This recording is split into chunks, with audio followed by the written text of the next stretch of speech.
Welcome to the Betting Above the Rim podcast. Today's date, January 15th, Martin Luther King Day.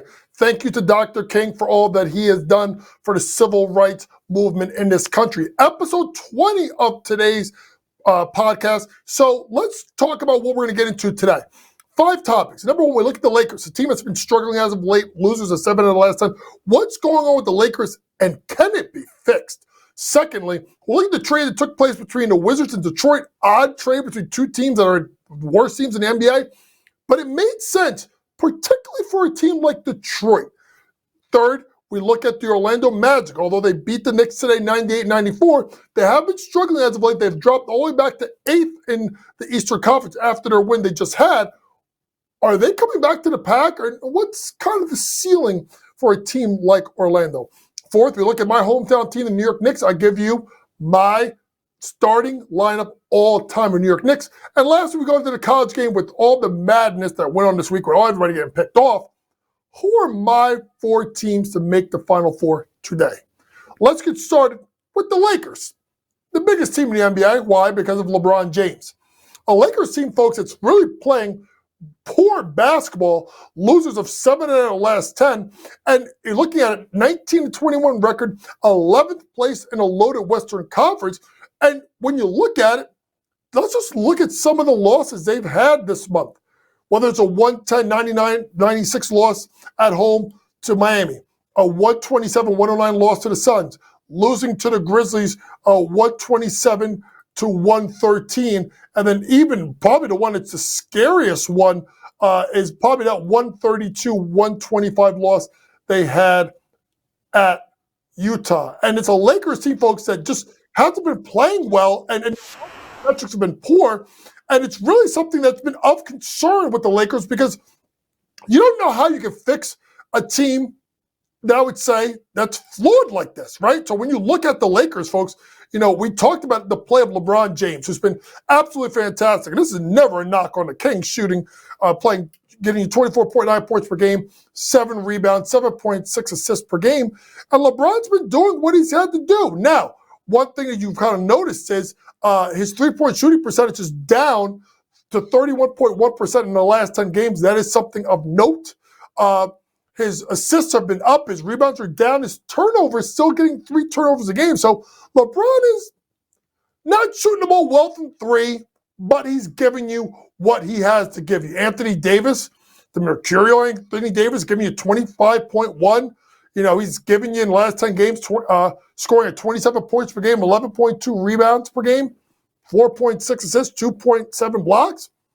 You know, he's giving you what he's been giving you. But it's the play of the others which continues to be a trend, a problem.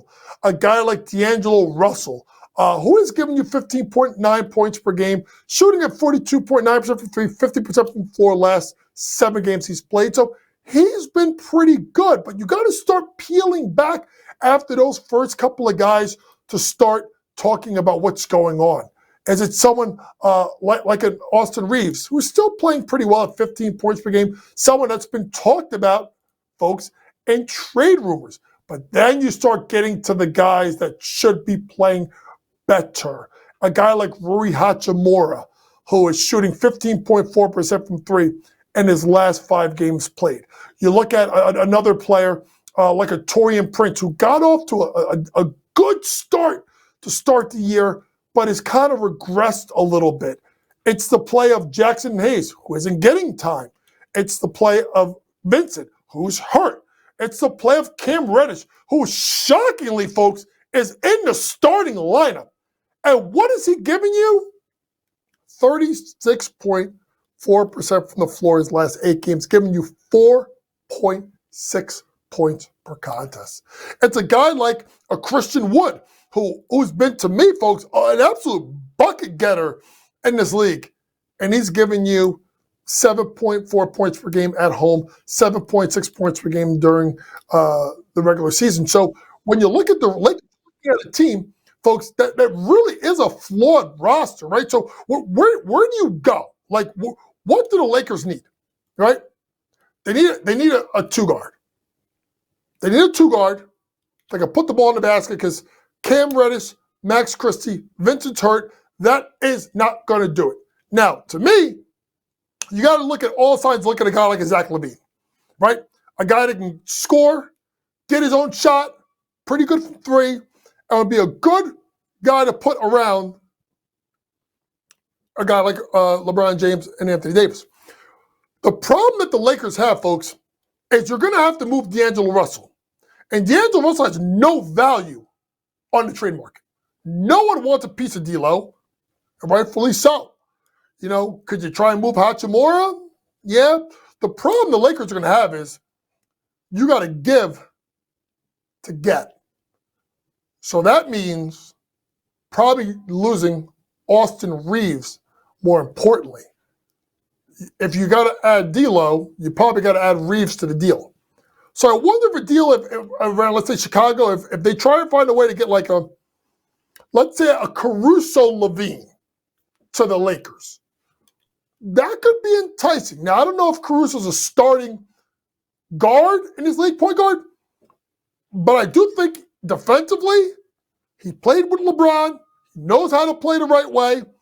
I think it would be a good fit. So let's look out and see what happens with the Lakers. They got to make a move, folks, because if you think this team that they're going to run out night after night is going to win the Western Conference, I can't see it, folks. I don't even know if they even make the final 8 of the playoffs with the way they've been playing. There's got to be major changes made in La La Land, but there isn't a lot of tradable parts.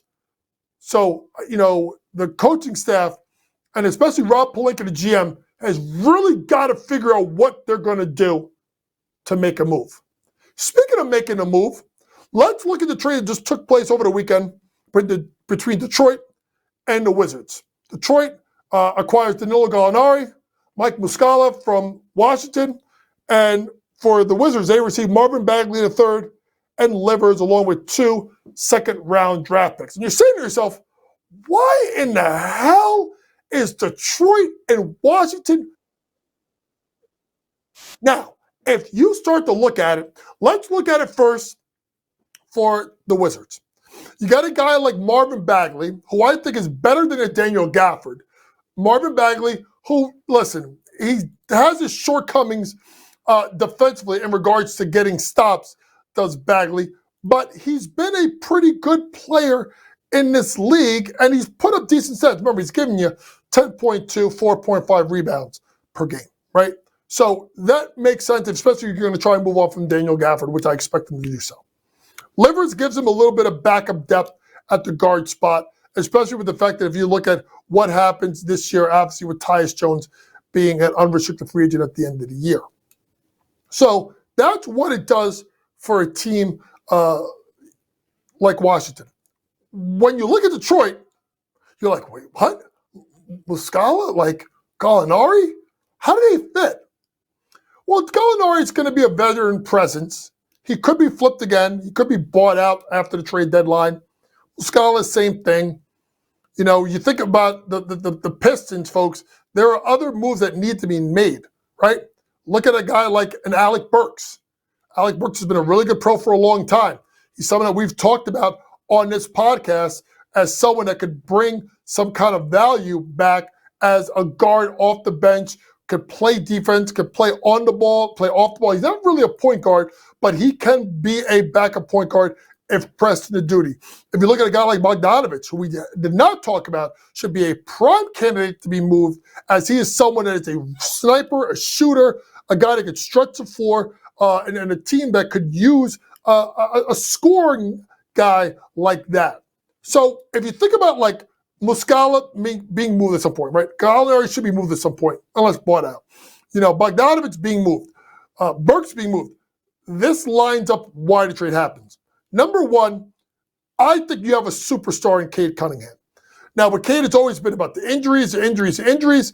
You know, he has shown flashes for this team of being a dynamic scorer and a guy that can really get his bucket. Cade right now getting you 0.8, 7.3 points per game, top 10 in the NBA in assists, right? You go look at the big man, Jalen Duren, who's really progressed in year 2. And the reason why Marvin Bagley was moved, and think about this, folks, you're not keeping Bagley, Wiseman, and Duren. One of the two had to go. So that's why Bagley went. But Jalen Duren giving you 14 points, 11.3 rebounds per game, playing some really good basketball, coming off a 20 and 19 game in the game in the win that they had 129-117 over Washington that took place this afternoon on MLK Day. But this is where it starts to get interesting with the young core. What are you going to do with Ausar Thompson, who I think needs the minutes, right? 8.1, 6.7, 2.1 assists, right? Only giving you 23.6 minutes per game. Like, this guy's got to get you 30 minutes a night. You got to see what you got in Ausar Thompson. And if you saw his minutes before Bogdanovich came back, he was putting up crazy stats, including double-doubles, as I would think one of the better rebounding guards in the NBA, small forwards, right off the jump. So let's see what happens when he gets moved. A guy like a Marcus Sasser, who is getting you 6.8. That's a reason why a guy like a Livers was moved, because they wanted to give Marcus Sasser more playing time. Maybe look at it, Killian Hayes as someone else that could be moved as well to give Sasser more time. And then there is the one guy that I just don't know what they're going to do with, and that's Jaden Ivey, a guy that's been so dynamic, was so talked about coming out of Purdue. I was praying that the Knicks were going to trap to get him. He didn't get him. He's been better as of late, getting you 15.7 points per game. His last 10 games had a 24, 7, and 6 game, but that's against Washington. What do you write home about? So why make the move? Here's why, folks. Salary cap relief. The Pistons are going to go all in and try to get a superstar to play with Cade. That is why they did this. Whether it's a free agent, try to hit him with the poison pill where they can't match, or to go make a trade and try and bring someone in. They have the space to do so. Now, funny thing is one of their draft picks has been traded to the Knicks, which would be a really big asset, which the Knicks covet, which then is lottery protected. But the Knicks may use that against Detroit to try and make a trade for when they go get a superstar. So keep that in mind, what goes on in Detroit moving forward. The trade was about relief to get them salary cap space to go make a move. But on the flip side, for Washington, they got someone in Bagley, which means I think Daniel Gafford gets moved. And then you get a guy like Livers, who then maybe look at, does Jones get moved? Let's move on to the Magic. Are they in trouble? Well, after today's game, you may think no. A 98-94 win that the Magic had at the Knicks. But the Magic have not been playing well as of late. Remember, folks, they were 1.3 in the Eastern Conference. They slipped all the way down. I think now they're 8th as of right now, they're 2nd as we're recording after their 98-94 win. But remember, folks, they played the Knicks today. Julius Randle was absolutely horrible. 4 for 18 from the floor, and no Jalen Brunson. Chances are Randle will be better with Brunson because you can't load up. Chances are New York probably gets the win if Brunson plays and a little bit better Randle. But when you look at a team like Orlando, Paolo Banchero has been absolutely fantastic. 20 points and 6 rebounds today. It'll be interesting to see what happens in that all-star race. I think that last spot could come down to Randle and Paolo. Paolo, 22.9, 7.2. Last 10 games, really been playing well at 27.6 points per game. But when you start looking at a little bit deeper here, they've missed Wagner. They need to get Wagner back, who's been out for an injury. Francis was giving you 20.9 points per game, 5.8 rebounds. So what happens, folks, is when you get a guy that gets knocked out, one of your top 2 or 3 scorers, other guys have to step up. So with Wagner being out, well, who's got to step up? Well, that's Cole Anthony, who was good today with 15 points versus the Knicks. But if you look at the last 10 games, only giving you 9.9 points per game, 26.7% from 3, 39.5% from the floor. Those are all lower than obviously what he was doing earlier this year. And Cole Anthony, who I think is a remarkable talent, a great scorer off the bench, has not been giving them what they needed in that recent slide. Then you go to the point guard play of Jalen Suggs, who at times, folks, can struggle shooting the ball. Now, I know he's been shooting 43.9% from 3 the last 10 games, but it's only 37.8 for the season. So let's kind of take in mind of what's going on there with Suggs and his play a little bit better. So to me, it's about the health of Wagner and the fact that I do think a team like Orlando is going to need to make a trade to get more depth. And I would dare to say they need guys that have playoff experience, right? So Alec Burks we brought up before would be a good addition. A guy like if you want to bring someone like a Bogdanovich off the bench, that could be intriguing, right? So Orlando with a second unit of Markelle Fultz, Cole Anthony, Joe Ingles, Jonathan Isaac, Wendell Carter, someone who's been often injured. So to me, center and someone off the bench, as Badaze has been doing a good job, but he's not a starting caliber center. You just can't trust Wendell Carter Jr. to stay healthy. So look for a trade for Orlando. And I think the trade you need to be looking at is something that would be, to me, like a three, like a stretch floor, a 3-and-D guy. And I also think a backup big. Daniel Gafford comes to mind. That would be a good addition for a team like Orlando. Let's move on to my hometown team, the New York Knicks. And I think we're going to start doing this, folks, where I'm going to go through some of the legendary franchises and go through what I think will be the all-time starting lineup. So when we talk about the Knicks starting lineup, let's go right to the point guard. And first, let me name the roster first before I go in detail. Let's go Walt Clyde Frazier at the point. Dick Barnett with that smooth baby J lefty at the 2. Bernard King, one of the most underrated players in the history of basketball. Think about if Bernard King never tore his ACL, how great he would be. At the power forward position, Charles Oakley was kind of the enforcer of those great Knicks teams in the middle, or in the 90s. And obviously, Patrick Ewing at center. So let's start going through these guys one by one. First, let's start with Clyde Frazier. Hall of Famer, 7-time All-Star. Got you 19.3 points per game, 6.1 assists, or rebounds per game, 6.3 assists. And who will remember that 34, and here's the all-time Knicks starting lineup right there. Like I said, Frazier, Barnett, King, Oakley, Ewing. And who can forget Game 7, 1970 Finals, Knicks, Lakers. Everybody wants to talk about the Walt Frazier game. And not Walt Frazier, the Willis Reed game, coming out, limping out on the floor.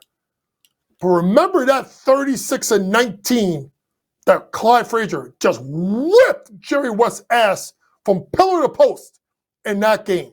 Now you think about Clyde Frazier swishing and dishing, his loud outfits that he wears on MSG broadcasting the Knicks. You also remember, Walt Frazier was one hell of a basketball player and a Hall of Famer. Next to the 2-guard spot, this is where it got tricky for me because you can look at a lot of different people. You can look at Allen Houston. You can look at, he was more of a 3, Latrell Sprewell. You can look at John Starks. But for me, because of the championship and the legacy, or you can look at Earl the Pearl Monroe. But Earl didn't play long enough in New York. So for me, I'm going to go with Dick Barnett, 2-time NBA champion, was a guard on the 70-73 team. Smooth, had that lefty J, had the droopy eyes. But boy, Dick Barnett could play 15.6 points per game for his career for the Knicks. 1-time All-Star, just a smooth, crafty lefty that can get his own shot and was part of Red Holtzman's team with the Knicks in the 70s. Let's go to the small forward, and God damn it, this could be one of my 3 favorite players of all time, and that's Bernard King. Folks, if you don't know about Bernard King, please do me a favor and go look this man up and see what this man did as a Knick before tearing his ACL. How about the back-to-back 50-point games he dropped, right? How about 1984 playoffs? Averages 40 points a game and has a big win in Game 5 at Detroit versus Isaiah Thomas and the Detroit Pistons. And then who does he play? The big bad Celtics. And they said, what'd they say? Oh, he's not scoring on us. Bernard King outplayed Larry Bird in that series. Go look it up. Go look up what Bernard King did to Larry Bird in that series. And a Knicks team that had no business being with arguably the best team, one of the best teams of all time. Man, he took them to 7 games. Because Bernard strapped them on his back and said, let's go. If Bernard King, who is a Hall of Famer, 4-time All-Star, remember folks, he tore his ACL, missed 2 years, went to the Bullets, You know him as the Wizards. Went to the Bullets and led the NBA in scoring and went back to an All-Star game after leaving the Knicks. If Bernard King did not tear his ACL, Bernard King would be the greatest Knick of all time. Better than Clyde, better than Ewing, better than Willis Reed, better than Dollar Bill, Bill Bradley, and I'm taking Bernard King over Bill Bradley as a small forward. Think about how great Bernard King was and put some respect on it. That's why when he goes back to the Garden, Bernard King, Fort Greene, Brooklyn. That's why when he goes back into New York in the Knicks games, he gets that respect. And that's why a guy like Carmelo Anthony, who I also took Bernard King over him, idolized Bernard King. I actually had those old school white and orange weapons back in the day because of Bernard King. Now let me stop. Let me just keep going. Power forward, Charles Oakley. It's a tough one to think about, right? Didn't win a championship. You could argue Dave DeBusschere, right? You could say, well, Stoudemire had a good year or two. You could say Julius Randle, right? But for me, it's Yoke Man because he was the muscle. He was the enforcer. He was the guy that held it all together. I remember back in the day, like when the Knicks got Xavier McDaniel, and they had a poster in my room. It was a picture of Ewing, Oakley, and X-Man like this. Like try to get into the lane and score. And he was the enforcer of those great defensive Pat Riley teams. It's a shame what's happened with Oak and Jim Dolan, the owner of the Knicks. I'm asking Dolan, do us all a favor, okay? Mr. Dolan, nobody cares about the beef you got with Oakley. This guy is royalty. This guy is the reason why that hard-nosed defensive team was in the 90s. Do us all a favor, James Dolan. Drop the junk, let him back in, and put the number 34 in the Raptors up there at MSG where it belongs, next to this man. And that's the greatest Knick of all time. And that's the big fella, the Hoya Destroyer. My favorite player growing up, Patrick Ewing. About 23 points per game, 10.4 rebounds, 2.4 blocks, 11-time All-Star, Rookie of the Year, Hall of Famer. I still remember the day that Patrick Ewing, bunch of days for Patrick Ewing, right? Remember his first game, that dunk he had over Moses Malone, right? First dunk, first score of the game, right? First basket. I remember him being such a disrespected superstar when he finally went to the finals and he put his arms up to basically tell everybody to hug him in 1994. I remember when Ewing got hurt and they announced after game 2 of the Eastern Conference Finals in 1999 versus the Pacers that he was out and seeing him cheer his teammates on.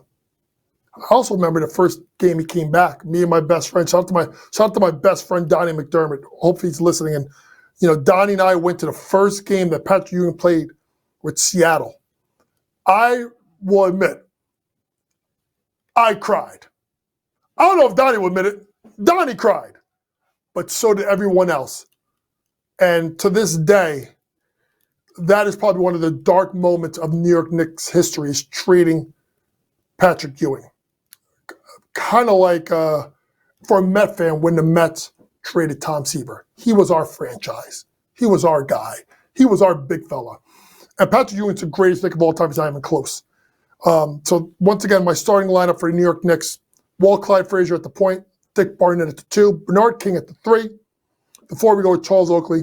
The 5 we go Patrick Ewing. Obviously, there's other people you can think about for this list. Allen Houston, Latrell Sprewell, Dave DeBusschere, Bill Bradley, Willis Reed, Carmelo Anthony. There's a lot of greats in the history of the New York Knicks. I just want them to win me a goddamn championship. I'm 47 years old, and I just want them to win. I think they're on their way, but they need some more pieces.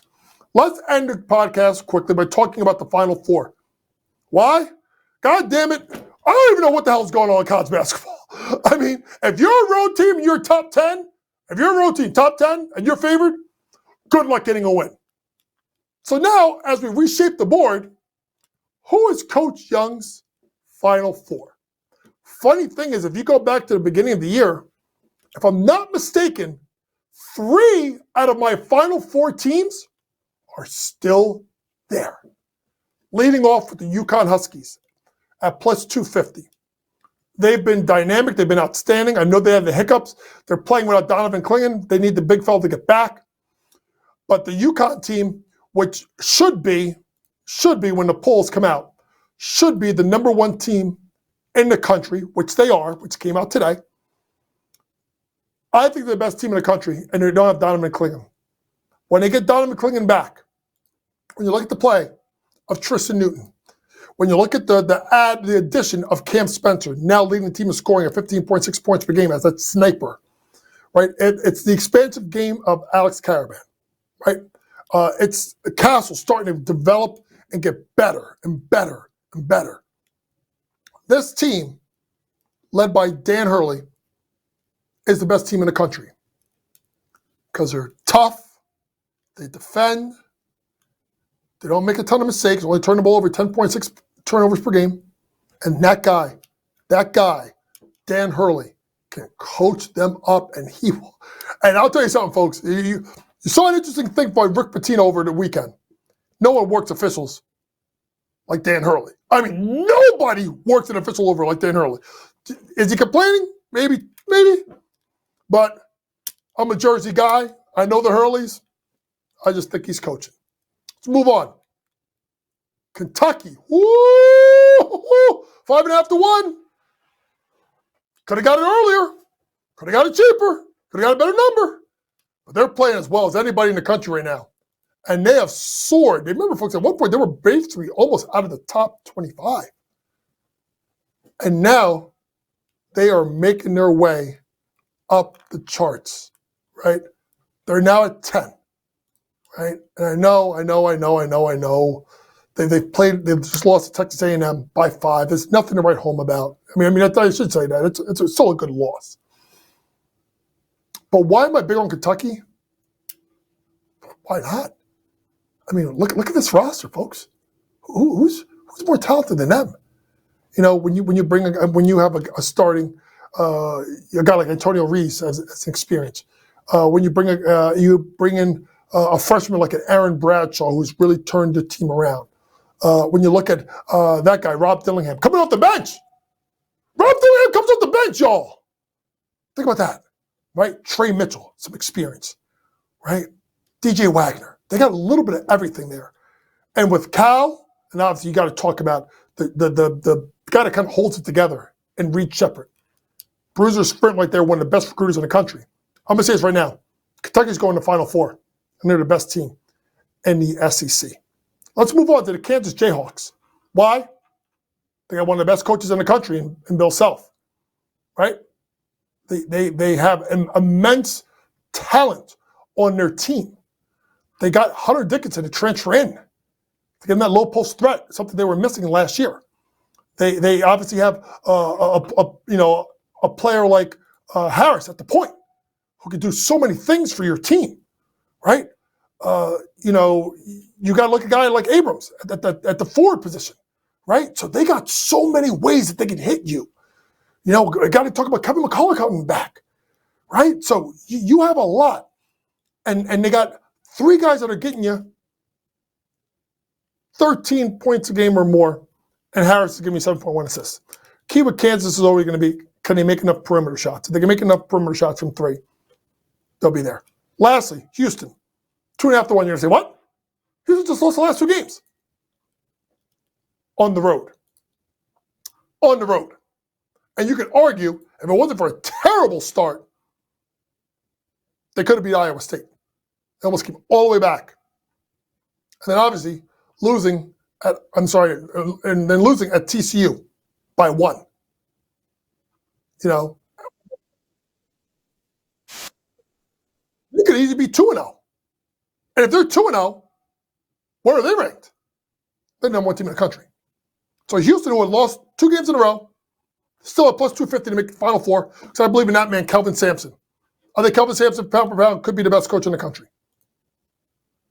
The only thing he hasn't done is won a national championship. It's one thing he hasn't done. But you look at that lineup: Cryer, Sharp, Jamal Shed, Roberts, Dunn, Francis. Bro, they just got dudes, bro. They got dudes. And then when it push comes to shove, that man will have a defensive game plan to lock you down, and they will slow the game down. Think about this, 9.4 turnovers per game. They also don't give you fast break opportunities. This has been your 20th episode. 20, man. We made it to 20, folks. It's been our 20th Betting Above the Rim podcast for all things basketball related, or anything sports gambling related, or sports related. Just download that Sports Grid app. Pre-game, in-game, post-game, props, predictions for some of the best in the sports gambling business. Everything you need is right there. So whether it's Google Play Store, Android, Apple, go and get that Sports Grid app. Next podcast will be Wednesday. One topic I'm going to get into: why NIL is failing college basketball. Had a good talk with a very dear friend of mine who's very well connected. Gave me some insight that really made me think. And I want to share with you next podcast, so make sure you tune in. Once again, for Matt George and Vinny, who does our graphics, thank you for tuning in to this Betting Above the Rim podcast, episode 20. Remember, folks, smarter. Eat on Sports Grid. Good night.